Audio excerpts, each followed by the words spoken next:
Boy, did I touch a nerve on the podcast about when you do all the work and nothing changes. Did I hear from both sides? Bruce Abbott, certified professional coach, founder of SecureHusband.com. Welcome to the Secure Husband podcast, where I help good men stop outsourcing their peace and start leading with emotional strength and clarity. So when I did this podcast, I said, what if you do all this work, you become secure, and nothing changes? And if you haven't listened to that podcast, I encourage you to go back and listen, because it is really important that you're able to lead yourself even when your wife stays disconnected. And let me make it clear, when I say you've done the work, I mean you have done this process for a long time. Healing takes time. This is not the man who just stopped reacting for a week or who's trying so she'll come back. I'm talking about the man who's truly done the inner work over time. You have truly become emotionally regulated. You are truly no longer chasing or collapsing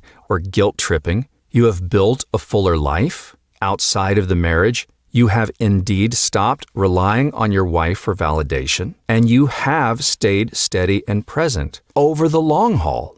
Now, is this going to be linear?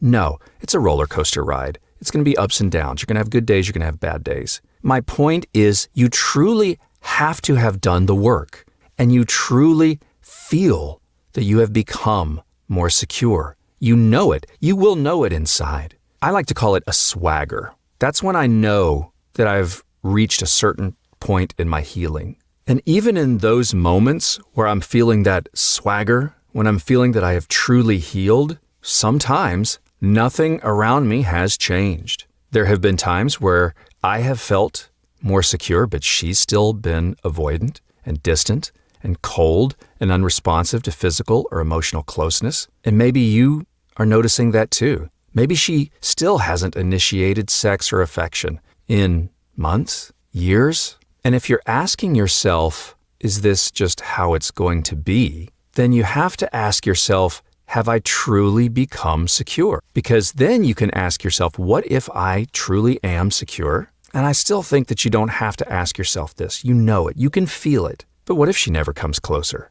So we go back again to the reason that you are doing this process, the why. The why is to become a man that you want to be. Growth often doesn't get a trophy, a ribbon, and a reward. Because yes, if you're honest with yourself, you were hoping this work would change your marriage. You may not have said that out loud, but you hoped that she'd notice, that she'd soften, she'd want you again, she'd feel safe enough to pursue you. And we talked about a lot of these, and you're still noticing that nothing has changed. And the thoughts that start going through your mind now is, okay, she might never come back. She might never initiate sex again. She may never say, I want to work on this with you. And yeah, that hurts. I don't want to diminish that at all. I say that out of love, not to shame, not to blame, not to guilt, but it does hurt. And if it hurts, guess what?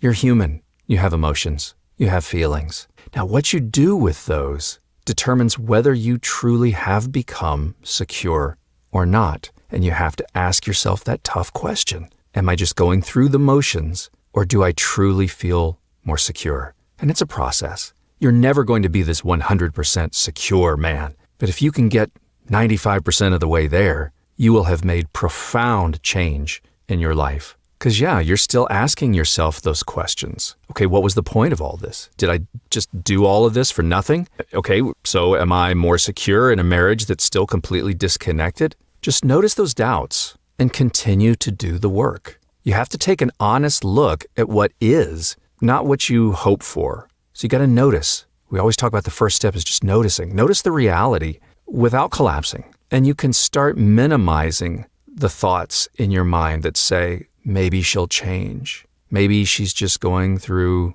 a rough patch. But you know that rough patch has been years. Maybe if I give it a little bit more time.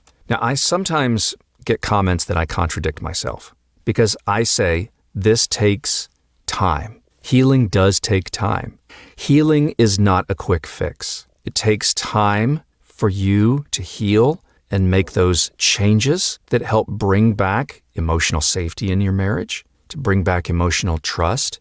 Those are not overnight. And there's a tightrope you have to walk because sometimes we're giving it more time, but we're giving it more time for the wrong reason. We're abandoning ourselves as opposed to allowing patience in the healing process. We're hoping that over time, she changes. Do you see the difference between I'm giving it more time so that she can change versus I'm being patient while I'm doing my healing? Notice that second part has nothing to do with her. I always say it's not 100% guarantee that your marriage will change, but you will become the man that you want to become. Because if you're acknowledging that, okay, she's shown me through action over time that she's unwilling or unable to emotionally or physically connect with me, doesn't mean that she's bad, doesn't mean you've failed. It does mean that you're seeing things as they are. And often that's the first step towards inner peace,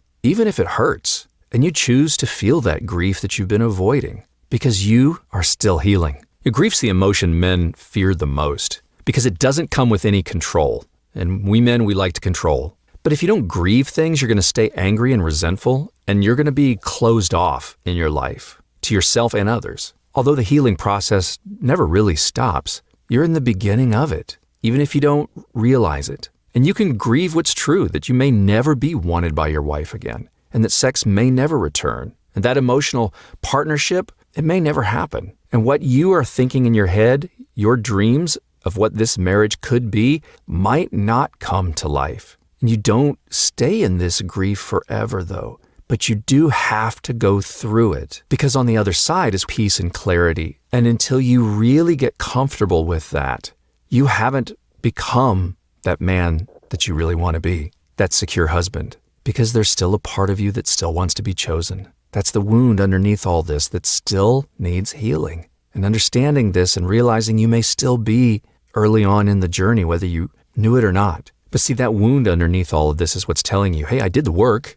Why doesn't she want me? And what more do I have to prove? What's wrong with me? Come on. That just shows that you're not as secure yet, and you still have work to do. Because remember, it's not about your wife. It's about that inner boy inside of you still waiting to be picked. Remember the kid that was always the last person picked in PE class for whatever team sport you were playing? That sucked, didn't it? That hurt. And you're still waiting to be picked. Could be by mom and dad, a caregiver, anyone who was important to you in the early stages of your life. And you always have to go back to that inner boy when you're healing and tell him, you are already chosen by me. You don't need her affection to validate your worth. I see you. I'm with you. I love you. You matter. You connect to God or your higher power, universe, whatever that is for you. You connect to that source of unconditional love and inherent worth, and you communicate to each other and change those false core beliefs. Because if you think that you have healed and you're still asking yourself these questions,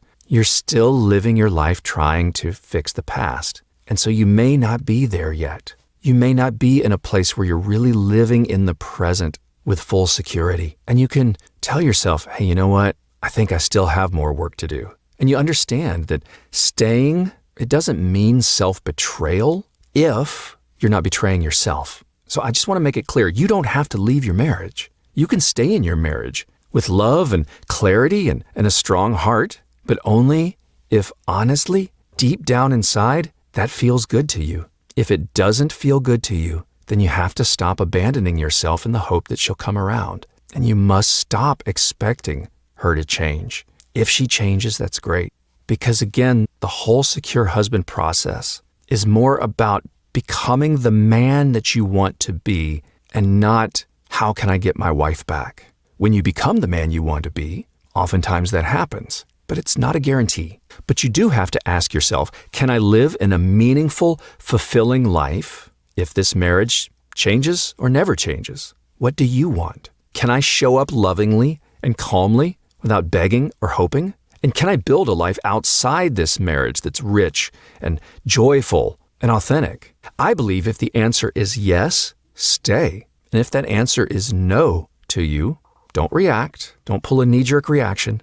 Just listen. Listen to your inner boy. Just go into that inner child and ask him, what do you want me to do? Because oftentimes he'll tell you, you're not protecting me. You're not standing up for me. You are letting me get walked all over. You are not showing me self-love. You are abandoning me. And as the older, adult, wounded self, you listen to that because that's a powerful message for you right there. And you have to listen because you're facing a new level of honesty here. It doesn't mean you're stuck, but you listen to what that inner boy is telling you. And you go to your higher power in prayer or however you communicate and say, what is the real message here? What do I need to learn? And you listen and you talk to that little boy inside and say, little guy, what kind of relationship do I want? What do you think I need emotionally and physically and spiritually? And have I communicated that clearly and calmly to others without blame or pressure and without expectation? And you ask yourself the tough questions. Has my wife shown me with consistency that she's either unable or unwilling to meet me there? Can I continue to love and live alongside someone who does not and may never desire me? And what are the consequences of staying or of leaving or of doing neither? Because the real question is, have I done the work for her or for me? And if you're a father, what kind of example am I setting for my children about love and self-respect and partnership? And these are not questions that you can answer quickly. So if you've only been in this process for a short period of time, you may still have a lot of inner work to do and healing. So when nothing has changed, it may be because you still have a ways to go. Because if you don't ask those tough questions, you may live resentful and quiet and numbing out, just dying inside in your own marriage. And that's not leadership. But it also could mean that when you become the man who lives in truth and is secure, truly secure, she feels comfortable enough to come back. And I do see that in most cases. But you're a man who lives in truth and reality and not in fantasy. So you can stop hoping for her to become someone else someday, living on the edge of that maybe someday vibe, trying to extract love from someone who's emotionally walled off. And you start leading yourself and you start meeting your needs. You communicate your needs and what they are and guide your wife. Babe, here's what I need. Here's how you can help meet those needs. And the choice to meet them or not is hers. But you can tell yourself the truth and you can build a life aligned with who you actually are because you're no longer reacting, you're choosing. And if you're not quite at that point yet, just keep going. Keep the inner work going. Because when you've become secure, truly secure, and your marriage hasn't changed, you're not a failure. You're just looking at a different path now. It's like you're standing in front of a new doorway and you get to ask yourself the most important question. Now that I am whole, truly secure, you got that swagger back. What kind of life do I want? That's being a secure husband. Not settling, but leading with strength and truth and honesty to yourself and others. I hope this podcast helped you out. If so, please give me a review. Hit that subscribe button for more Secure Husband episodes. Share this episode with someone who you think may need to hear this. Visit securehusband.com for more resources and to book one-on-one coaching with me. I'll see you again on the next Secure Husband podcast. Thanks for listening.